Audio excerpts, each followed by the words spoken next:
द्रव्य कौन कौन से हैं? तो जीव, पुद्गल, धर्म, अधर्म, आकाश और काल, ये 6 द्रव्य हैं। सबसे सुंदर यदि हम द्रव्य को कैटेगराइज करें, डिवीजन करें, तो सबसे अच्छी तरह द्रव्य के 2 फॉर्म में उसे डिवाइड कर दें। द्रव्य के 2 फॉर्म हैं, कौन कौन से? एक जीव और एक अजीव, जीव और एक अजीव। फिर अजीव के भी 5, पुद्गल, धर्म, अधर्म, आकाश, काल। सबसे पहले डिवाइड करेंगे 2, जीव और अजीव। फिर अजीव भी 5 प्रकार का, पुद्गल, धर्म, अधर्म, आकाश, काल। ठीक हुआ?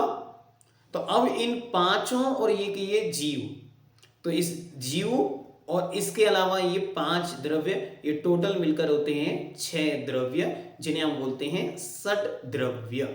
आइए अब इनको एक एक को अच्छी तरह से जानते हैं। जिसमें जानने और देखने की शक्ति होती है उसे जीव कहते हैं। जीव किसे कहते हैं? तो जिसमें जानने और देखने की शक्ति पाई जाती है उसे जीव कहते हैं। जिसमें संवेदना होती है, जिसमें अनुभव होता है, जिसमें सेंसिटिविटी पाई जाती है, उसका नाम जीव है। और वह जीव कौन कौन है यहाँ? तो देव, नारकी, मनुष्य आदि। ठीक है, फील करो, हम सब जीव हैं। हाँ, भले ही बाहर की अवस्था अन्न रूप में है, वो भी बाद में बतलाएंगे, लेकिन हम जीव हैं। फिर इसके बाद आता पुद्गल। पुद्गल क्या है? तो जिसमें जानने देखने की शक्ति, वो जीव हो गया। अब जिसमें जानने देखने की शक्ति नहीं है वो सब अजीव हैं, और वो अजीव भी 5 प्रकार के। उन 5 प्रकार में सबसे पहले बतलाते हैं पुद्गल। तो पुद्गल क्या है? जिसके परमाणु मिलते और बिखरते हैं, अथवा जिसमें स्पर्श, रस, गंध और वर्ण होता है, और जो कुछ भी हमारे देखने में आता है उसे पुद्गल कहते हैं। जैसे पुस्तक, कलम, परमाणु, गोली, पारा आदि। सबसे सुंदर डेफिनेशन पुद्गल की क्या? जो जो हमारे देखने में आ रहा है, छूने में आ रहा है, सूंघने में आ रहा है, चखने में आ रहा है, वो सब पुद्गल है। पुद्गल की डेफिनेशन क्या बनाई? जिसके परमाणु मिलते और बिखरते हैं। परमाणु मतलब the smallest unit of particle, मतलब किसी भी सब्सटेंस का सबसे छोटी जो स्टेज है उसका नाम है परमाणु। तो एक परमाणु दूसरे से मिला, दूसरा तीसरे से मिला, ऐसे मिलते मिलते मिलते जो कुछ भी यहाँ दिख रहा है वो सब उन परमाणुओं का ही बना हुआ संसार है। जैसे आपको ये दिखाई दे रही कोटी, तो इस कोटी में एक एक धागा, हरे रंग के कितने ही धागे आपस में एक दूसरे से मिलते गए मिलते गए मिलते गए, तब ये आपको दिखाई दे रहा है। ऐसे ही हम अपनी बॉडी को देखें, अपने शरीर को देखें, तो इसमें एक एक सेल एक एक सेल एक एक सेल मिलते मिलते ये सारा शरीर बना हुआ है। तो ऐसे ही जितना भी पुद्गल है वो क्या है? छोटे छोटे यूनिट्स, पार्टिकल, जिनको हम बोलते हैं परमाणु। वो परमाणु एक दूसरे से मिलते हैं और बिखरते हैं, उससे ही सारे पुद्गल बनते हैं। तो पुद्गल क्या है? जो कुछ भी हम देख पा रहे हैं, जो कुछ भी हम सूंघ पा रहे हैं, जो कुछ भी हम सुन पा रहे हैं, जो कुछ भी हम टच कर पा रहे हैं, वो सब कुछ पुद्गल है। ठीक है, तो आप अच्छी तरह आज अपने घर में एक एक चीज को टच करके, फील करके महसूस करना कि जो टच में आ रहा है वो सब कुछ क्या है? पुद्गल है। और जो उसे महसूस कर रहा है वो मैं जीव हूं। ठीक हुआ? जो कुछ दिखाई दे रहा है वो सब कुछ पुद्गल है, और जो देख रहा है वो मैं आत्मा हूं। अब ये पुद्गल भी 2 प्रकार का है। ठीक है, एक जो स्मॉलेस्ट यूनिट है उसका नाम है परमाणु, और जो उससे मिलकर बना हुआ है उसको हम बोलते हैं स्कंध। ठीक है, देखते हैं। परमाणु पुद्गल के सबसे छोटे अविभागी, जिसका दूसरा टुकड़ा संभव नहीं, ऐसे टुकड़े को अणु या परमाणु कहते हैं। यह इतना छोटा बारीक होता है कि रूपवान, रूपी या मूर्तिक होने पर भी हमें दिखाई नहीं देता। यद्यपि इसमें स्पर्श, रस, गंध, वर्ण सब पाया जाता है, लेकिन ये कभी भी हमारे न छूने में आता है न हमारे देखने में आता है। इतना छोटा है, इसलिए बोलते हैं इसको अभिभागी, मतलब जिसका अब कोई दूसरा टुकड़ा नहीं किया जा सकता। अभिभागी उसको कहते हैं। तो it's a smallest unit of particle, मतलब किसी भी सब्सटेंस की सबसे छोटी अवस्था का नाम परमाणु है। फिर स्कंद किसे कहते हैं? तो दो या दो से अधिक मिले हुए पुद्गल परमाणुओं को स्कंद कहते हैं। दो या दो से अधिक, बहुत सारे जो परमाणु हैं वो मिलते चले जाते हैं और उनसे ही स्कंद तैयार होता है।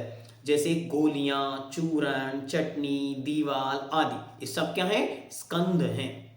जो कुछ भी हमको दिखाई दे रहा है वो सब क्या है? स्कंद है, क्योंकि परमाणु तो हमको दिखाई ही नहीं देता। ठीक है, अच्छी तरह इसका निर्णय करते जाना, क्योंकि हम जो कुछ भी पढ़ें उसे प्रैक्टिकल लाइफ में यदि हम प्रयोग में लाएंगे तो हमको बहुत जल्दी समझ में आएगा। अब पुद्गल शब्द है, हम रोज रोज तो लाते नहीं, तो हमारे जीवन में कभी समझ में नहीं आएगा। और लेकिन अगर हम ये समझना महसूस करें कि जो भी टच में आ रहा है, टेस्ट में आ रहा है, स्मेल में आ रहा है, आईज की कांटेक्ट में आ रहा है, देखने में आ रहा है, वो सब कुछ पुद्गल है, तो हमको एक शब्द याद हो जाएगा, पुद्गल। फिर वो पुद्गल भी दो रूप में है, एक द स्मॉलेस्ट यूनिट जिसका नाम परमाणु है, और दूसरा जो हम टच फील कर पा रहे हैं वो सब स्कंद है। तो ऐसे हमको वो शब्द याद होने लगेंगे। फिर कहते हैं पुद्गल की पर्याय। पुद्गल की स्टेजेस क्या हैं अलग अलग? तो डिफरेंट काइंड्स ऑफ पुद्गल हमको देखने में आते। जितने पुद्गल देखने में आ रहे हैं वो सब इन 10 के अंदर कंक्लूड हो जाएंगे। कौन से हैं वो 10? तो पहला है शब्द। अरे ये क्या बात हुई, शब्द भी पुद्गल है? हाँ, दिखाई तो नहीं दे रहा। अरे दिखाई नहीं दे रहा लेकिन सुनाई तो दे रहा है। मैं यहां से बोल रहा हूं, आपसे कहा हजारों हजारों किलोमीटर दूर बैठा हूं, ठीक है, 1000 किलोमीटर दूर होने पर भी आप हमें अच्छी तरह सुन पा रहे हैं। ठीक है, अब आप कहो हम इसे पुद्गल नहीं मानते। क्यों नहीं मानते? हमको टच नहीं करता। अभी देखो हम टच करके दिखाते। हम यहां से बोले नेहा जी बहुत अच्छी हैं, रोज क्लास में आती हैं, तो उनके चेहरे पर एक स्माइल आएगी। और हम किसी एक का नाम आप में से लेकर बोलें कि इनका स्वभाव एकदम रूड है, तो आपको उसका क्या हो जाएगा? चेहरा, उसका चेहरे का स्वभाव एकदम बदल जाएगा। ये क्या है? जो शब्द वर्गनाएं यहां से गई, इट्स टच योर हार्ट, कान में जाएंगी, वहां से आपके हृदय को जाकर छुएंगी, वैसा आपको एनवायरनमेंट क्रिएट कर कर देंगी। यही उसका पुद्गलपना है। ठीक हुआ? चलिए आगे कहते हैं बंध। बंध मतलब बंधन। जितनी भी चीजें हमको देखने में आ रही हैं वो सब बंधी हुई हैं। बंधी हुई है मतलब एक दूसरे से जुड़ी हुई हैं। जैसे हमने आपको उदाहरण दिया इसका, एक एक धागा दूसरे से बंधा हुआ है, इसलिए हमको दिख रहा है। किताब, ये क्या है? एक एक पन्ना, एक एक पेज एक दूसरे से बंधा हुआ है, इसलिए इसका नाम क्या है? किताब। जितनी भी रोटियां आप यूज कर रहे हैं वो रोटियां क्या है? वो गेहूं के दाने आपस में टूटे और फिर वो एक साथ मिले और वो आपके सामने उपस्थित हैं, इसको बोलते हैं बंध। तो यहाँ जो कुछ भी है सब कुछ बंध है, बंधन है। आप जिस घर में रहते हो क्या है? ईंटों का बंधन है। हाँ, ईंटें आपस में मिली जाकर दीवारें बनी, दीवारें मिली घर बना, और घर में आप बढ़िया से रह रहे हैं। तो ये आपका शरीर कैसा है? सेल्स, हड्डियां, ये सब बंधन आपस में जुड़े आपका शरीर बना। तो ये सब कुछ यहां बंधन है। फिर स्थूलता, कुछ बंधता है तो मोटापन उसके अंदर होता है। कुछ सूक्ष्मता मतलब उसके अंदर हल्कापन होता है। आकार, उनमें कोई ना कोई आकार होता है। आप देखोगे हर चीज का एक आकार है। पानी भी फैलेगा तो उसका एक पानी का अपना ही एक आकार वो धारण कर लेगा। यदि भी उसका कोई आकार नहीं है लेकिन जैसे सब्सटेंस में गया वैसा आकार वो बना लेता।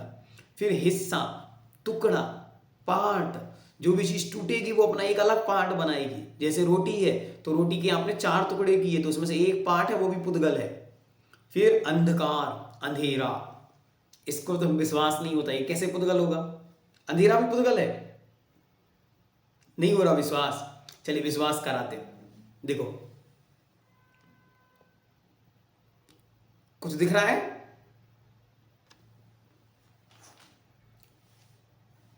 फिर से, ठीक है, प्रैक्टिकल करके देखना है। चलिए कौन बताएगा? हाँ चलिए नेहा जी बोलेंगी, ठीक है ना?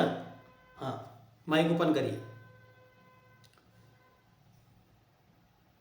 माइक ओपन करें, अनम्यूट योर सेल्फ पे क्लिक करिए।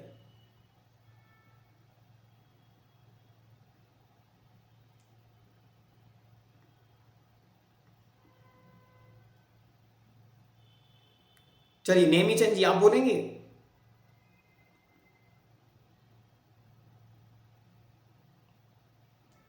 नेहा जी माइक ओपन करें।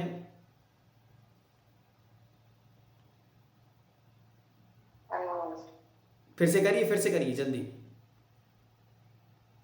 ठीक है, अब देखिए, अभी आपको आपको अच्छी तरह दिखाई दे रहा है कोई?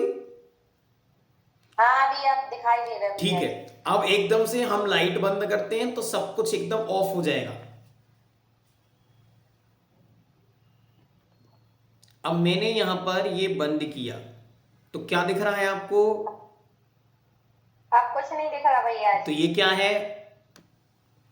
ये अंधेरा, इसे अंधेरा कह तो आप सकते ये हैं। क्यों कह रहे हैं कुछ नहीं दिख रहा है? जो दिख रहा है उसका नाम बोलिए ना, मतलब कौन दिख रहा है? तो अंधेरा दिख रहा है। बस, तो जो अंधेरा देखने में आ रहा है वह भी पुद्गल है, लेकिन आज तक हम लोगों ने उसको कभी माना ही नहीं, क्योंकि हमें लाइट की इतनी आदत है कि हम लाइट को तो सब कुछ मानने तैयार हैं, लेकिन अंधेरे को हम कुछ भी नहीं मानते। लेकिन वास्तविकता में जहां लाइट नहीं है, जहां उजाला नहीं है, प्रकाश नहीं है, वहां पूछो क्या दिख रहा है, बोले खुब अंधेरा है, दूर दूर तक अंधेरा है, उसका नाम ही पुद्गल है। ठीक है, चलो आगे चलते हैं। फिर कहते हैं परछाई। परछाई मतलब छांव, जो परछाई हमारी बॉडी का रिफ्लेक्शन है वह। फिर इसके बाद है प्रकाश। प्रकाश मतलब उजाला। कौन सा उजाला? सब प्रकार का उजाला। फिर इसके बाद आया चांदनी, शीतल प्रकाश, चंद्रमा का प्रकाश। और धूप मतलब गर्म प्रकाश। ये सब पुद्गल की पर्यायें हैं। तो दो तरफ समझ में आए, एक जीव और एक बाहर वाला पुद्गल। अब आता है नेक्स्ट वन है धर्म। धर्म द्रव्य क्या है तो देखते हैं। जो द्रव्य स्वयं चलते हुए जीव और पुद्गलों को चलने या उड़ने में उदासीन रूप से मदद करता है। जो चलते हुए जीव और पुद्गल को उदासीन, उदासीन मतलब बिना किसी भी प्रेरणा के, मतलब वो आपसे कहता नहीं कि चलो, बस आप चल रहे हैं तो वो हेल्पफुल है, बस इसलिए उसको बोलते हैं उदासीन। उदास से, आप कहते हैं ना हम शादी में जा तो रहे हैं लेकिन हमारा बिल्कुल मन नहीं है तो हम वहां कुछ नहीं करेंगे, बस बैठे रहेंगे। बस ऐसे ही यहाँ पर जो धर्म द्रव्य है वो बैठा रहता है, वो आपसे कहता नहीं कि आप चलो, आप चलना चाहो तो वो आपकी हेल्प करता है। तथा ठहरे हुए को चलाता नहीं, उसे धर्म द्रव्य कहते हैं। जैसे जल, पानी मछली को चलने में तथा हवा पतंग को उड़ने में सहायक होती है। मछली को पानी जबरदस्ती नहीं चलाता, मछली चलना चाहे तो पानी के माध्यम से चलती है। हवा जबरदस्ती उसके साथ पतंग को उड़ाती नहीं, पतंग उड़ना चाहे तो वो उड़ाती है। ऐसे ही जीव और पुद्गल को धर्म द्रव्य चलाता नहीं, लेकिन जीव और पुद्गल यदि चलना चाहे तो धर्म द्रव्य उसमें सहायक होते हैं, उसके हेल्पिंग हैंड बनते हैं। फिर आता है अधर्म द्रव्य। अधर्म द्रव्य क्या है तो जो द्रव्य स्वयं ठहरते हुए जीव और पुद्गलों को ठहरने में उदासीन रूप से सहायक होता है वह अधर्म द्रव्य कहलाता है। जैसे वृक्ष की छांव थके हुए मुसाफिर को ठहरने में सहायक होती है। आप कहीं जा रहे थे, बहुत तेज धूप लगी तो आप पेड़ की छांव में चले गए, तो पेड़ की छांव ने आपको बुलाया नहीं कि रुक जाओ, लेकिन आप स्वयं रुकना चाहते हैं तो पेड़ की छांव कारण है। ऐसे ही जब जीव और पुद्गल चलते हुए कभी ठहरना चाहते हैं तो यही द्रव्य उन्हें ठहरने के लिए सहायता प्रदान करता है, लेकिन किसी को ठहराता नहीं। यदि अधर्म द्रव्य नहीं होता तो जीव और पुद्गल कभी ठहरते ही नहीं। हाँ, हमेशा चलते रहते, कहीं भी एक जगह पर बैठ नहीं सकते थे, रुक नहीं सकते थे। फिर आता है आकाश द्रव्य। आकाश मतलब जो हमारे सिर के ऊपर है वो आकाश नहीं है, जहां हम बैठे हैं वो भी आकाश है, जहां आप हमें देख पा रहे हैं वह भी आकाश है, जहां हमारी किताब रखी है वो भी आकाश है। आकाश मतलब है स्पेस।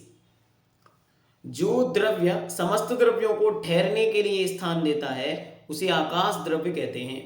यदि आकाश द्रव्य नहीं होता तो किसी वस्तु को रहने के लिए जगह नहीं मिलती। लोकाकाश और अलोकाकाश ये दोनों उस आकाश द्रव्य के ही भेद हैं। यद्यपि आकाश तो एक अखंड है, लेकिन उसे हमने दो पार्टों में डिवाइड किया जानने की दृष्टि से। ठीक है, तो आकाश क्या है? आकाश में स्पेस, एरिया, जो हम सबको रहने का स्थान देता है उसका नाम आकाश है।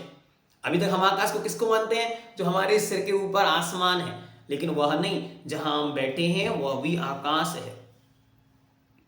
फिर इस आकाश के दो भेद हैं, एक लोकाकाश और एक अलोकाकाश। आइए इन दोनों को भी देखते हैं। जितने स्थान में जीव, पुद्गल, धर्म, अधर्म, आकाश और काल ये छयों द्रव्य रहते हैं उतने आकाश या स्थान को लोकाकाश या लोक कहते हैं। अलोकाकाश, जिस स्थान में केवल आकाश ही आकाश है, अन्य कोई द्रव्य नहीं, उसे अलोकाकाश या अलोक कहते हैं। तो जहां पर ये छहों द्रव्य हमें दिखाई दे रहे हैं वह है हमारा लोकाकाश, और उसके बाहर का जो एरिया है उसे कहते हैं अलोकाकाश। वहां क्या है? वहां केवल आकाश, उस आकाश के अलावा अन्य कुछ भी नहीं। हम इसे कैसे समझेंगे? तो अच्छी तरह आपने तीन लोकों का नक्शा देखा? नहीं देखा? तीन लोक का मैप देखा? ऐसे बना होता है जो, जैसे एक पुरुष अपनी पीठ पर, अपनी कमर पर हाथ रखे हुए खड़ा हुआ है, ऐसा जब आकार बनाता है। अच्छा, देखना हो तो अपनी अपनी शादी का कार्ड ढूंढना आज, अपनी अपनी घर नहीं, अपने घर में जो भी शादी का कार्ड आए उसको ढूंढना, तो उस पर एक चित्र बना होगा, वही है लोक। तो उस लोक में जो जो अंदर का है वो सब लोकाकाश है, और उसके बाहर का जो एरिया है उसको बोलते हैं अलोकाकाश। वहां कंप्लीट आकाश है, उसके अलावा और कुछ भी नहीं। ठीक है, अब आता है लास्ट वन, काल। काल द्रव्य क्या है? काल मतलब समय। अपनी अपनी पर्याय रूप से स्वयं परिणमित होते हुए जीवादिक द्रव्यों के जो परिणमन में निमित्त हो उसे काल द्रव्य कहते हैं। यह दो प्रकार का है, एक निश्चय काल और एक व्यवहार काल। काल मीन्स चेंज, तो कंटिन्यू एवरीथिंग इज चेंजिंग, हर चीज धीरे धीरे धीरे धीरे करके बदल रही है। आप लोग देख रहे हैं कैसे कैसे हमारे नाखून, हमारे बाल बढ़ रहे हैं, तो क्या कर रहे हैं? Continuous changes. हमारी एज, उम्र के साथ आप अपनी ही 20 साल की एक फोटो रखो, एक 40 साल की फोटो रखो, एक 60 साल की फोटो रखो, तो आपको लगेगा ये कौन है? अरे यहां से यहां आ गए। जिनकी शादी को 20-25 साल हो चुके हैं वो अपनी शादी वाली एल्बम को देखा करो, देखोगे तो आपको लगेगा ये कौन है और ये कौन है। कोई बच्चा है छोटा सा, उसकी 6 महीने की एक फोटो लो, उसके 6 साल की एक फोटो लो, और आज उसके 12 साल 18 साल की उम्र की एक फोटो लो, आपको समझ ही नहीं आएगा ये कौन है, ये क्या है। ये कंटिन्यू चेंजिंग। तो प्रत्येक द्रव्य प्रति समय बदल रहा है, और उसके उस बदलाव में जो कारण है, कैसा कारण है? मात्र उदासीन रूप से कारण है, उसका नाम है काल द्रव्य, जिसे हम टाइम कहते हैं। कैसे टाइम कहते हैं? तो उसको दो प्रकार से डिवाइड किया। पहला है निश्चय काल, जो स्वयं पलटता है तथा स्वयं पलटते हुए अन्य द्रव्यों के पलटने अर्थात परिणमन में, चेंज में कुम्हार के चाक की कील के समान सहायक होता है। जैसे जब कोई घड़ा बना रहा हो तो उसका जो चाक घूमता है उसमें एक कीली लगी होती है, अगर ये कीली ना हो तो ये चाक कभी नहीं घूम सकता, लेकिन कीली चाक को जबरन नहीं घुमाती। ध्यान से समझना, ये चाक लगा हुआ है बीच में और ये यहां से घुम रहा है, तो जब ये घूमता है तब चाक भी घूम रहा है, लेकिन चाक कभी भी उसको घुमाता नहीं कि भाई तुम आज घूम जाओ चक्र। लेकिन जब चक्र घूमता है तब वो चाक भी घूमते हुए चक्र को घूमने में निमित्त कारण बनता है। ऐसे ही जो परिणमित हो रहे हैं, जो कंटिन्यू चेंज हो रहे हैं, जो बदलाव चाहते हैं, जो कुछ भी चेंज हो रहा है वो सब कुछ उस टाइम की प्रेजेंस में हो रहा है, लेकिन समय किसी को नहीं बदल रहा है। इसलिए आप लोग कहते हैं ना हमारे तो बुरे दिन चल रहे हैं, तब बुरे दिन चल रहे हैं तो क्या होगा? वो समय आपके बुरे दिन नहीं कर रहा है, बल्कि हमारे स्वयं का परिणमन बुरा हो रहा है। सो काल बुरा हो गया तो हम कह रहे हैं बुरे दिन आ गए। हाँ, ये पांचवा काल ही बुरा है, पांचवा काल बुरा नहीं है। पांचवें काल में जन्म लेने वाले जीवों के पाप कर्म का तीव्र उदय है। सो ऐसी ऐसी जीव आत्माएं यहाँ विद्यमान हैं, उनके हिसाब से ये समय ऐसा हो रहा है। काल उनको नहीं बदल रहा है, अपितु जो हम में बदलाव आ रहे हैं उसके साथ हम काल को वैसा अच्छा और बुरा कहते हैं। अगर ऐसा होता तो यहां रावण का मरना और वहां रामचंद्र जी का जीतना या लक्ष्मण का जीतना, तो एक ही समय दोनों में किसको अच्छा किसको बुरा? एक के लिए बुरा, एक के लिए अच्छा। पूरी लंका के लिए शोक का दिन और अयोध्या के लिए हर्ष का दिन, तो दिन तो एक ही है लेकिन दोनों के लिए अलग अलग रूप में है। ये क्या हुआ? ये हमारा स्वयं का परिणाम उस काल पर इफेक्टिव है। अब कुछ व्यवहार काल क्या है? तो घड़ी, घंटा, दिन, सप्ताह, पक्ष, मास आदि को व्यवहार काल कहते हैं। अच्छी तरह समझना।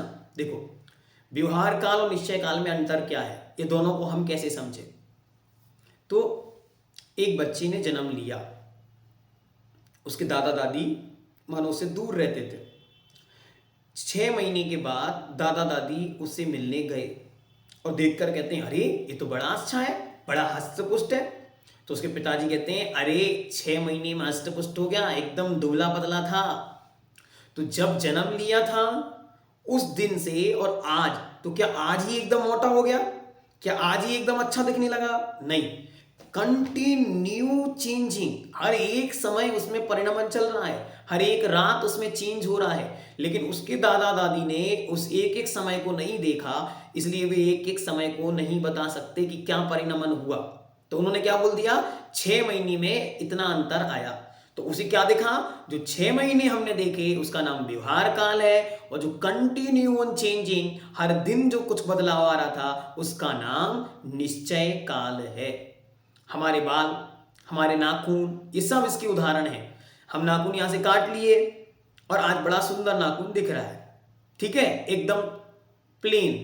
धीरे धीरे धीरे धीरे धीरे धीरे ये बढ़ के इतना बड़ा हो गया और मैं काटना भूल गया। अब आपने कहीं देखा, आपने कहा देखो तो भैया कितने बड़े बड़े नाखून लेकर घूम रहे हैं, ठीक है। तो हम कहेंगे, अरे वो महीने भर से नहीं काट पाया या भूल गया इसलिए इतना बड़ा हो गया। तो क्या ये आज ही इतना बड़ा हुआ? नहीं, प्रति क्षण इसमें कुछ कुछ कुछ कुछ कुछ कुछ चेंजेस होते रहे। जो प्रति क्षण जो चेंजेस हुए उसका नाम निश्चय काल है। और जो हमने काउंटिंग की कि 1 महीने पहले काटा था इसलिए ये बड़ा हो गया, इसका नाम है व्यवहार काल। तो जिसे हम काउंट नहीं कर सकते उसका नाम निश्चय काल है, और जिसको हम काउंट कर सकते हैं उसका नाम व्यवहार काल है।